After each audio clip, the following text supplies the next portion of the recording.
A girl wanted to wipe the mud off her face, but accidentally wiped away her own eyes. She wanted to call for help, but found that her mouth couldn't open either. She could only run toward home. At that moment, a clump of black mud jumped out from the well, and when it hit the ground, it actually grew a pair of eyes. Then slowly grew a nose and mouth. Those were exactly the girl's lost facial features. It transformed into a mud monster, grinning wickedly as it followed behind the girl. A hunter arrived just in time and shot it to pieces. Then a female hunter rushed over, hugged the girl, and ordered the man to immediately take her inside and hide her. However, what nobody expected was that the mud monster actually quickly reformed on the ground, heading straight for the room where the girl was hidden. At the doorway, the female hunter swung her scythe and cut it in half. But this monster simply couldn't be killed. It stretched out its arms, and actually went right through the female hunter's legs and into the door, grabbing the girl and pulling her into its own belly.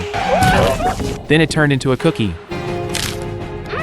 That tastes good. Then the mud monster twisted its body and jumped directly into the well, disappearing without a trace. This was already the 10th missing girl in the town, and the villagers fell into extreme panic. A few days earlier, Little Red Riding Hood went up the mountain alone, planning to pick some wild fruit to give to her grandmother, but she accidentally cut her finger on a tree branch, and as she was looking down licking her wound, she vaguely felt something approaching from behind. Feeling uneasy, she quickened her pace to leave, and along the way was shocked to see tree roots slowly moving. She dropped her basket and ran like hell. Although she eventually ran out of the forest, she still couldn't escape her fate, leaving only a red cloak hanging on a branch. The next day, Cinderella went up the mountain to look for Little Red Riding Hood. Along the way, her scarf got caught by a tree branch, and flew into a small stream. The scarf seemed within reach, but she could never quite grab it. Every time she got close, the scarf would drift a little farther away. Not suspecting any trickery, she chased after it, and was eventually led by the scarf into a cave. When she grabbed the scarf, countless bugs came swarming out of the cave. Cinderella was so scared she turned to run, but discovered a monster holding an axe standing at the cave entrance.